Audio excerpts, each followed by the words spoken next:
Hey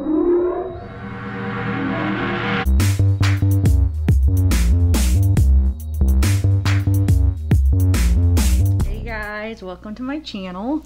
So today we're going to talk about something that happened actually November 2nd, 2016.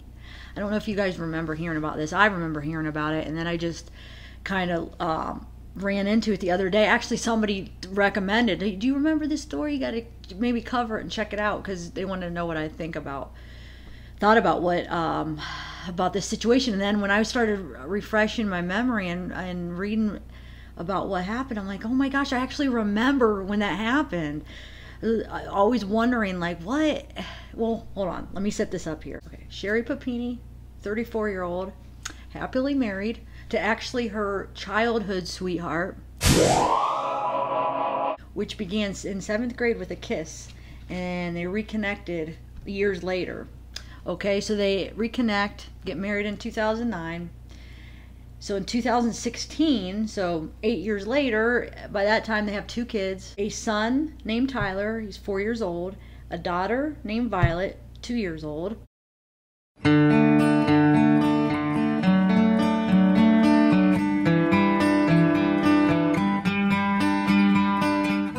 They called her Supermom, okay? Happily married, looks like a, childhood sweethearts. Like they said, the friends and family said it was like a storybook love, like the things that they would do for each other, and it was just...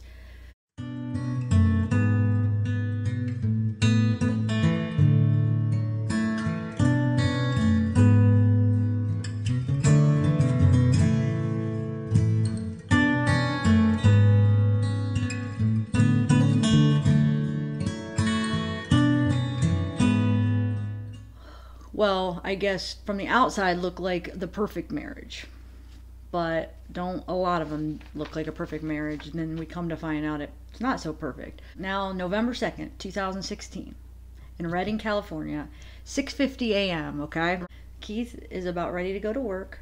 He's a Best Buy audio and video specialist, so he said around 6:50 a.m. he gives her a kiss at the door. She's about ready to go check in on Violet, her daughter. So he gives her a kiss at the door and he leaves. He goes to work. So when Keith returns home from work, he pulls up. He sees Sherri's car, thinks it's going to be like a normal day. I guess they said, a normal day he would come in and they would all greet him, and he said they did like a big group hug and kissed each other, and like the whole perfect family, I guess. But anyway, so he says he sees the car, okay, goes in, house is empty. Nobody's there. There's no one in the house. He can't find his kids, aren't there, his wife's not there. He said, okay, maybe they're outside.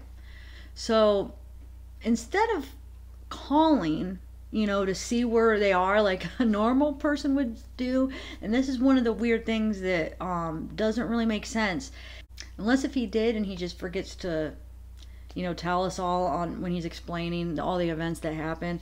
But so instead of calling to see where she might be, he, like what we all do, instead of calling, let's just assume that they don't have their phone, so let's do the where's my phone app, which, I mean, wouldn't you call first to see if anybody answers? I mean, I know she wouldn't have answered anyway, but it's just kind of weird, because he says the first thing he thinks to do is to get on his where's my phone app, right?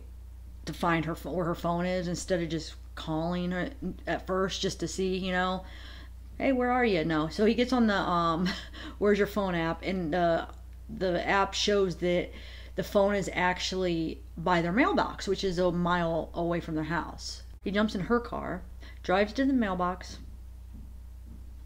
No Sherri, no kids. No one's in sight, right?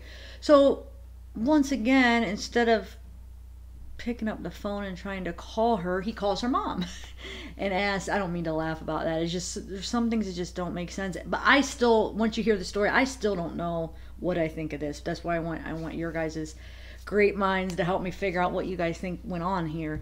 But anyway, so Keith calls his mom, right? And that says, have you talked to Sherri? And Sherri says, no, I haven't talked to her today. So Keith calls the daycare where the kids go, where Sherri would have already picked them up and she should have been home, you know. So he calls the daycare and said, hey, what time did Sherri pick up the kids? And the daycare tells him, oh, the kids are still here. She never came.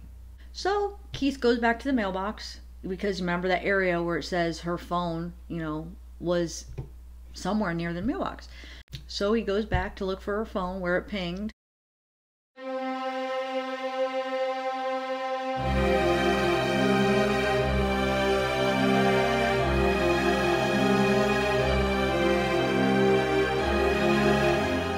And he found it right off the road. It was lying in the grass with the headphones like neatly right on top, and there were some strands of hair that were all tangled up in the headphones. So now Keith goes into crisis mode, right? So he takes 2 pictures of the cell phone, you know, lying in the grass, and then he calls the cops.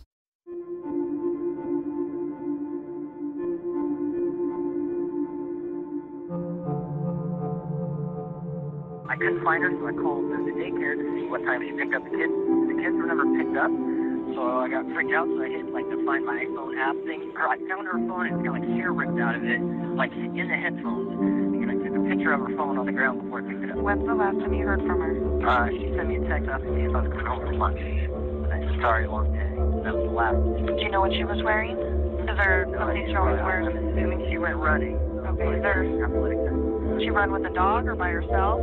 By herself. She started running again. Something happened to her. The way I looked at it. There was hair like in the headphones. Like she got ripped off and like wrapped. So Keith is convinced that, you know, Sherri was out on her morning run because I guess she was training for a Thanksgiving marathon. So he thinks, you know, she was out on her morning run when something happened. Now this story captured nationwide attention, right?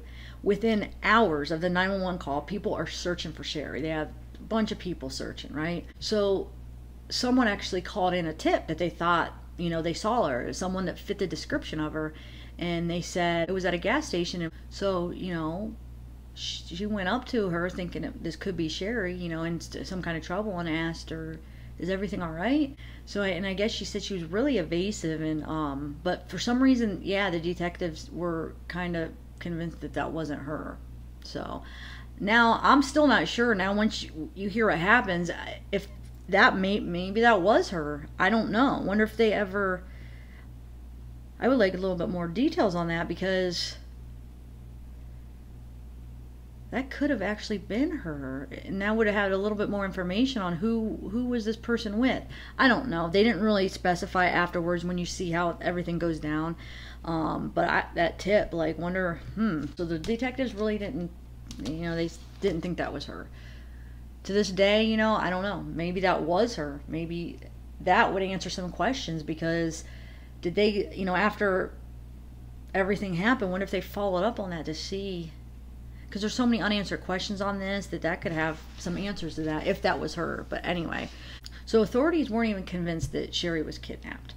So somebody that was interviewing one of the cops said, they asked him what he thought about the picture of the phone that Keith took, you know, with the laying off, you know, Sherri's phone laying off the side of the road with the hair, and the headphones, and the headphones like neatly on top of the front of the phone. The cop actually said that it looked staged, you know, and it looked like somebody placed the phone there with the headphones, you know, right on top.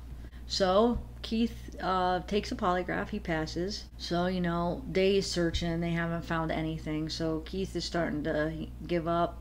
I mean, not completely give up, but basically kind of desperate for something, you know, some kind of help. So anonymous donor offers to help. He approaches Keith and asks if he would be interested in doing like a reverse ransom, basically, where somebody goes online or on TV or however you want to set it up and offer, well, he donated $50,000 for the person who took Sherri to bring her back for $50,000. So Keith was all for it, you know, he was desperate. Yeah, let's do this.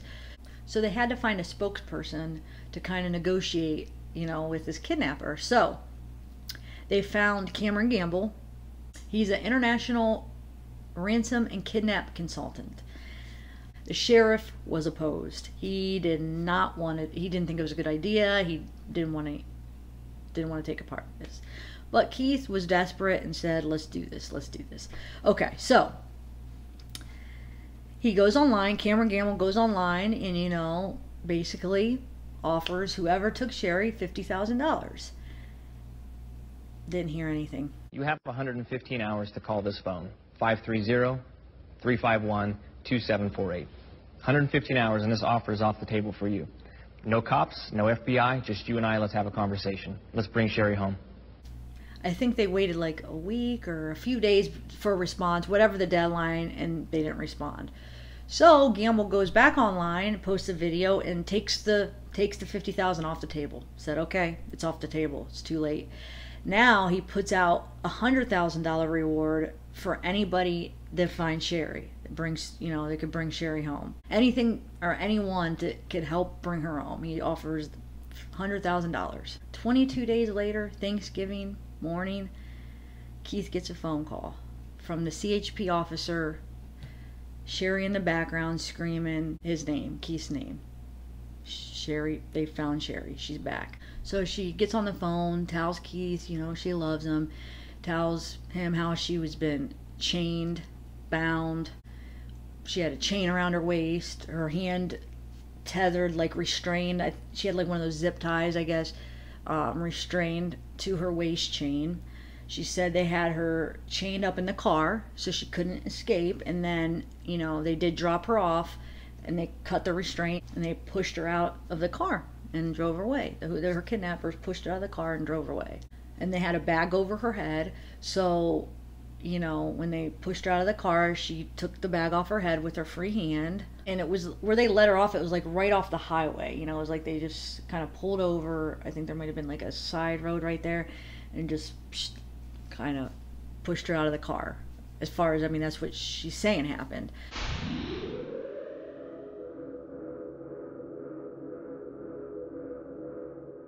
So she runs, you know, she takes the bag off her head. She runs back. She finds a house, but she said it doesn't look too inviting.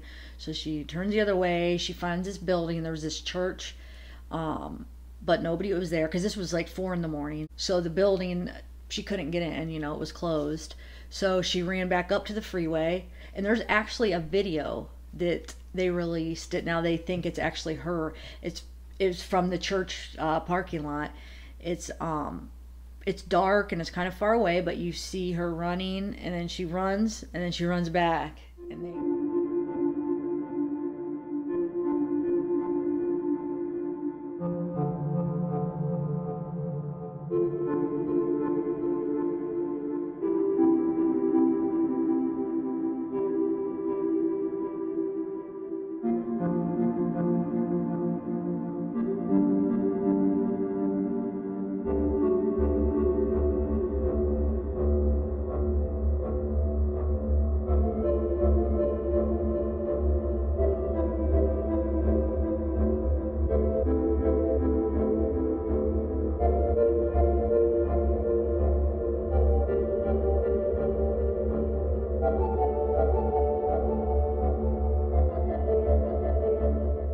and they're pretty sure that that was her.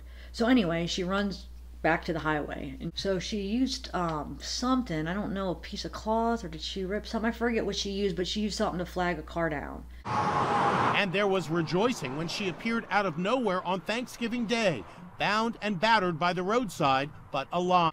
So remember, it's like 4 in the morning, but some lady sees her, you know, flagging her down, and she pulls over and calls 911 for her. She doesn't actually like pull over and let her get in the car, but she just pulls off to the side and then calls 911. And then I don't know if she waits there till they get there. I had swerved to the right at least a little bit. I would have hit her with my car. I figured if she was willing to risk being hit by a car trying to get somebody's attention, that she must really need some help. I pulled off and I dialed 911. 911 emergency. Rescue workers raced to the scene, the silence of the early morning now filling with sirens and the crackle of radio chatter. Attention Station 8, unknown medical problem. It's going to be northbound I-5. Female needs medical attention. She is heavily battered. It's going to be some sort of an assault. So actually she was in Yolo County, you know, where she was dropped off. It was about 150 miles from her house. So she was heavily battered, bruises, bumps, cut her hair off, branded, lost 15% of her body weight in just 22 days. So she kind of became kind of a recluse after this. So what she did tell Keith and, you know, authorities is, you know, they kept a bag over her head the whole time. It was 2 women that kidnapped her. Their faces were always covered, except their eyes. They were Hispanic women. They spoke Spanish most of the time, so she didn't really know what they were saying.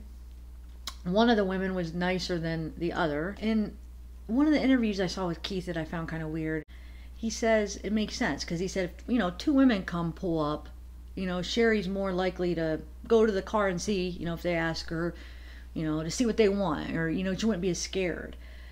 So he's like, oh yeah, that makes sense. She probably, you know, went to the car and was trusting him. But Sherri said they always had their faces covered up.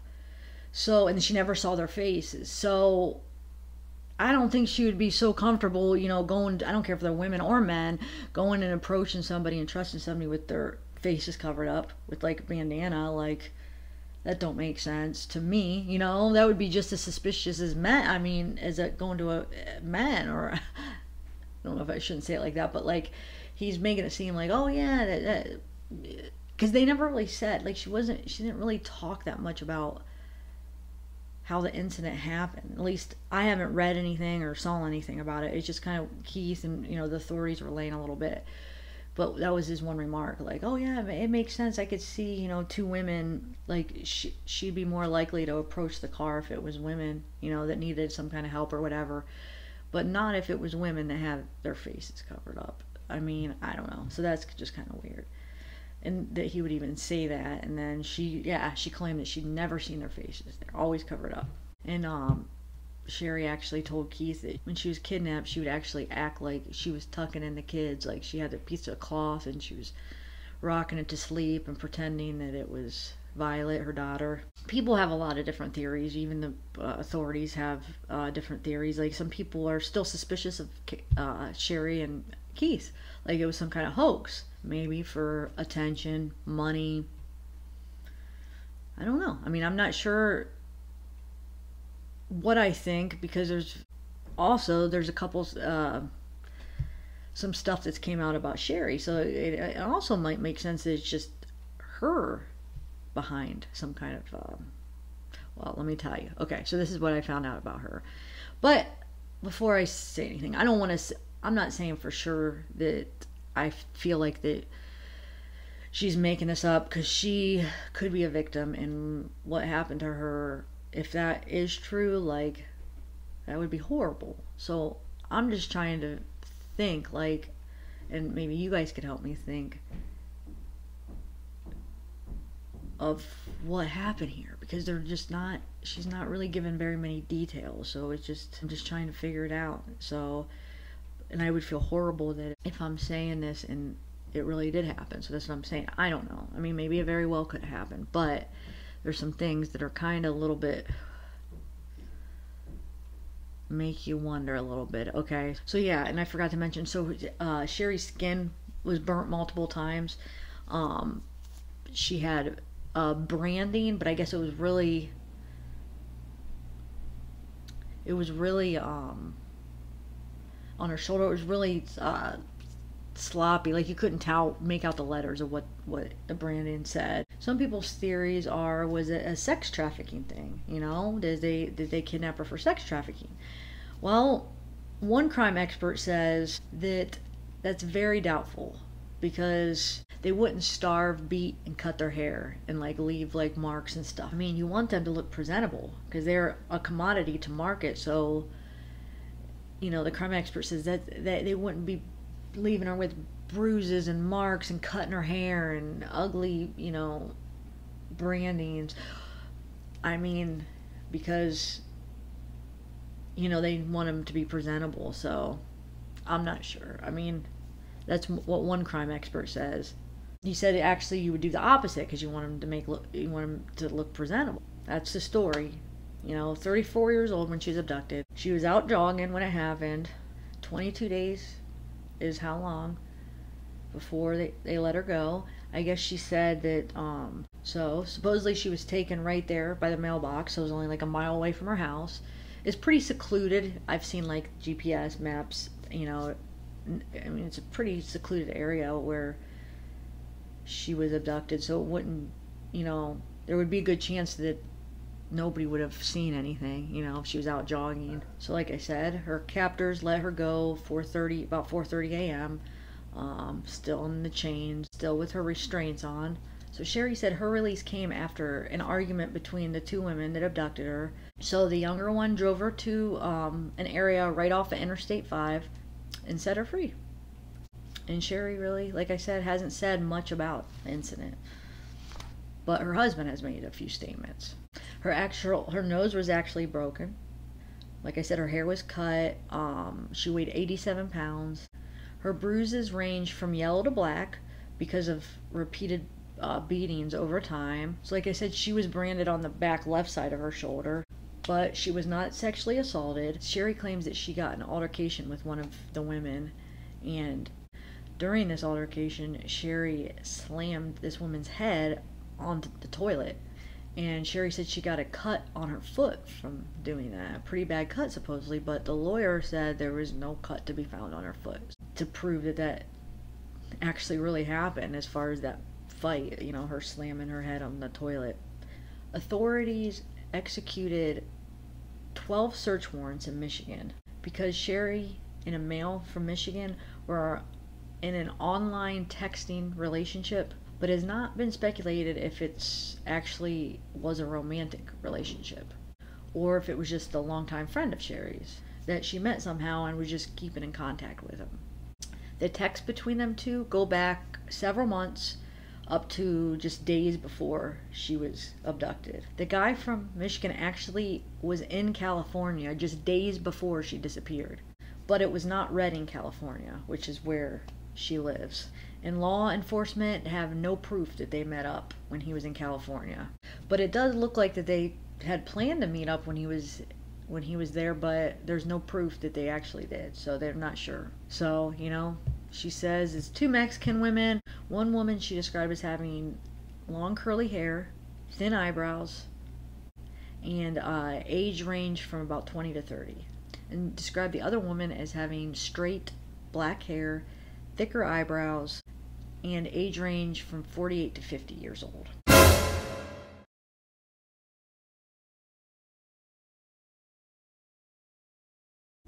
So when Sherri was found, she actually had male and female DNA on her. But, you know, her statement is she was only being held captive by women. There was no men. So on her skin, I guess they found female DNA, and on her clothes they found male DNA. And I guess the clothes she was wearing was actually clothes that the women gave her. So it was a sweatshirt and sweatpants. So possibly maybe those clothes were a male friend of one of the women. But so far there has been no matches of the DNA. The husband's DNA was not found among any of the profiles of DNA that was on her. So the authorities were looking for, well, I guess still are because they haven't found them, but two Hispanic women driving a dark SUV, armed. So yes, they had guns. I forgot to mention that. Supposedly they had guns, and offering a $10,000 reward. I'm not sure if that reward is still good, because this was, I think, closer to when, you know, when it happened. I'm sure it is. I mean, because they haven't found him yet. So if anybody has any information, you know. So the husband was really cooperative, they said, but they haven't ruled him out as a suspect, I guess. Okay, so here's a little look into her history a little bit.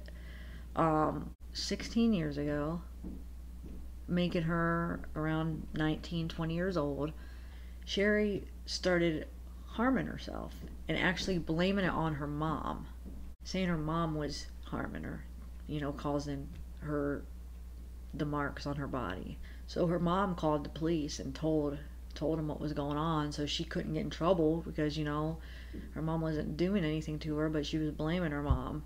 So that's kind of, I'm giving you kind of a look into her past, because there's still something that just doesn't add up about this whole situation. About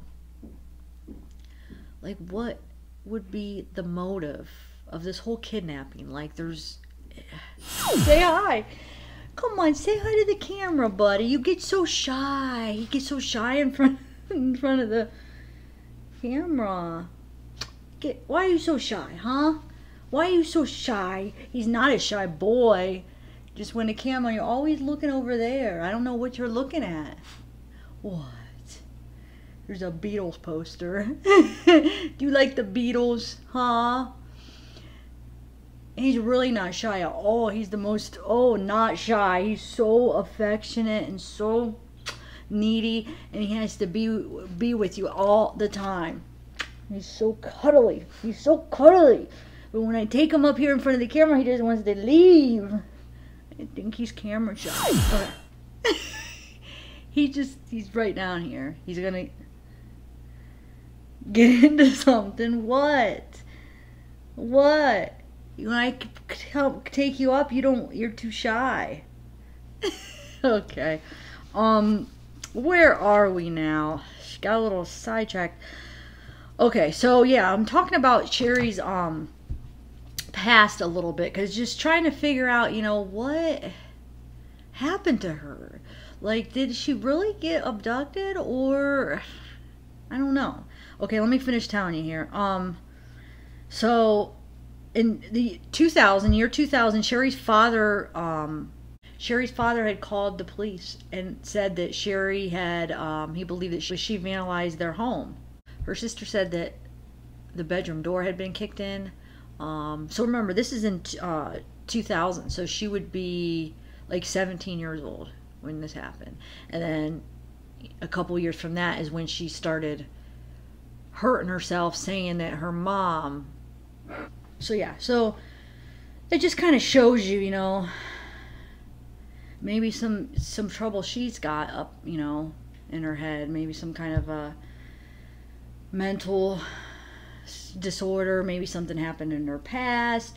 I mean, I know that was 14 years ago. In 2000 it was, or 16 years ago, Well, I guess from when it happened, it would have been 14 years before the kidnapping. And then the thing that happened in 2000 would have been 16 years. So, I mean, I know you could look at it like, okay, she was young. But she was basically, at least as far as, 17, that's, kind of becoming an adult. And then when she started hurting herself and then blaming on her mom, she was almost about 19, 20 years old.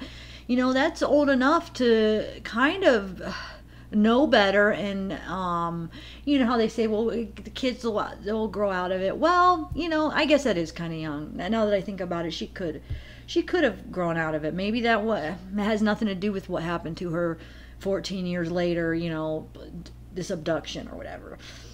I'm just saying, like, we're trying to figure out what happened. Like, did she really get abducted? Did she plan this? Did she go have an affair with that guy? Okay, so number one, did it really happen? It very well could have, okay? Number two, the second option is maybe they were both involved. Maybe it was her husband and Sherri together planning something for, money somehow, and it just didn't work out. The more I learn, though, about Sherri, the more I think it would be option 3, and it is something that she planned. I'm thinking it might have something to do with that guy that she was talking to online.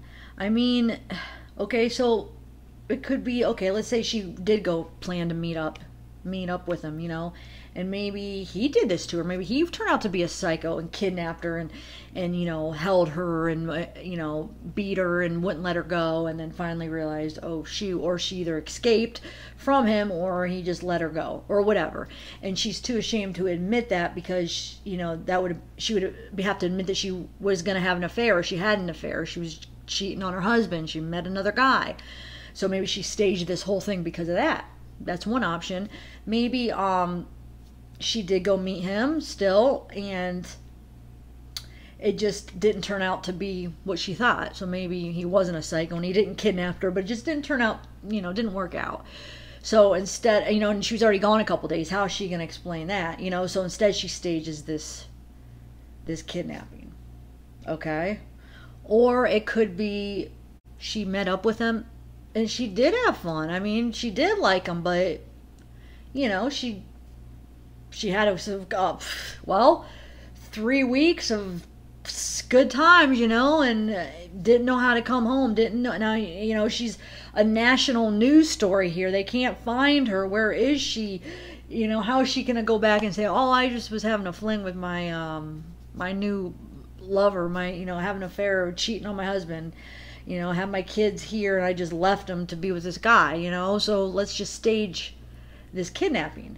So I think it's more like those 3 situations with her boyfriend, because, or with this guy she met, because I wouldn't think so much like that if I didn't hear about how she was, you know, basically staged to make it look like her mom was abusing her and beating her like 14 years prior. And I know that's a long time, you know, she could have grown up a lot in 14 years, but that kind of just shows you the mentality of what her thought processes could still be like. Yeah, she could have outgrown it. She could be totally different. That's impossible. It's totally possible that happened.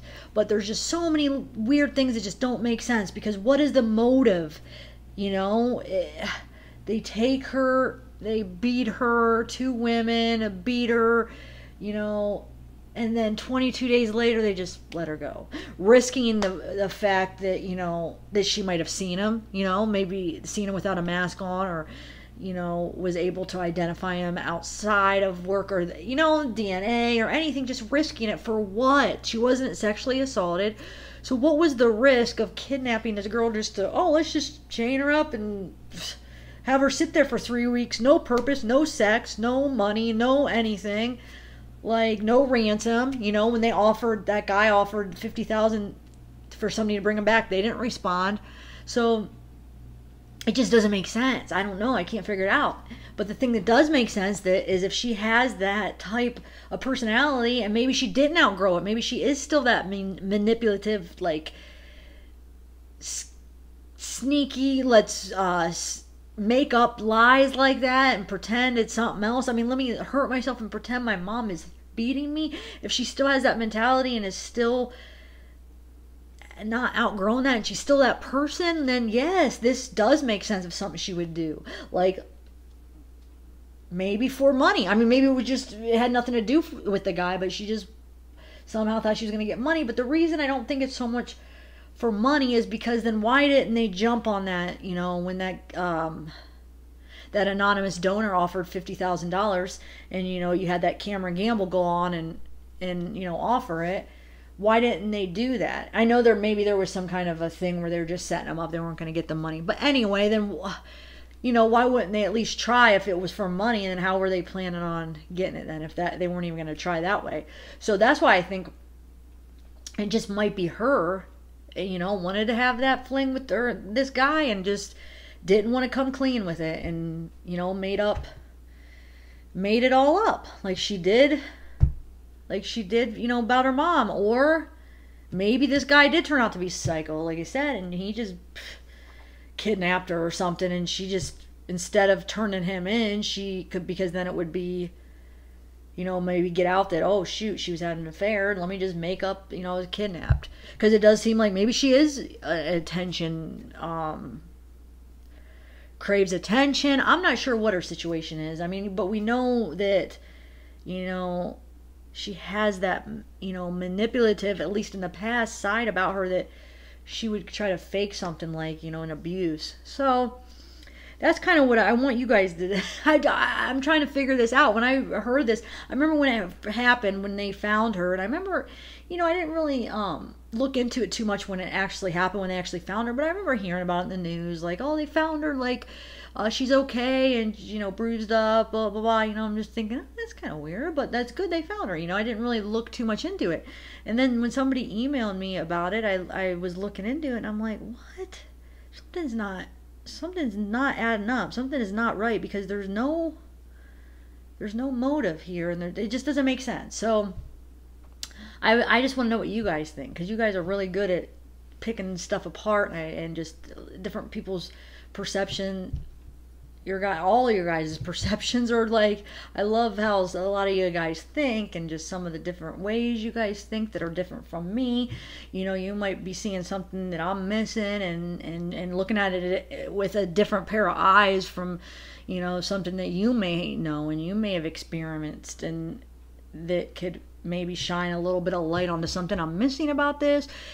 What I want to know is do you guys see any other motive for someone to do this? Like, am I missing something? That what would be the point of kidnapping her and no sex, letting her go after 22 days, no money was involved? So yeah, just let me know.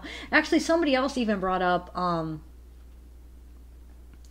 it was an interview I was watching where somebody said, I don't know if it was with a detective or something, but they said it could possibly be also that maybe, you know, because she looked kind of younger than her age. She did kind of, you know, if you were to look at her real quick, or, you know, not really, no, I mean, she could maybe pass for a teenager. A quick look, you know, jogging, oh, she looked kind of younger than her age. So maybe somebody, like I said, I don't know if it was an authority or detective or somebody brought up that maybe they thought she was younger. Maybe it was for sex trafficking and they thought she was younger. They get her, come to realize, whoa, she's 34, a lot older. We don't have no use for her.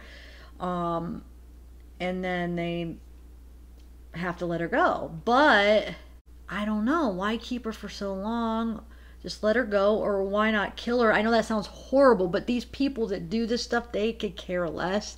They don't care to kill, you know? So it's like, why risk letting her go, possibly being able to screw up their whole operation? Either she may have seen something or heard something or remembered somewhere where she was at, where she tells authorities, and psh, there goes their operation. I don't think they would risk it. I think they would probably just get rid of her, because it's just, I don't think it'd be worth it for them. But, so yeah. Alright, guys. So yeah, let me know what you guys think. And, can't figure this one out. I cannot figure it out. But, until next time, I'll see you guys later.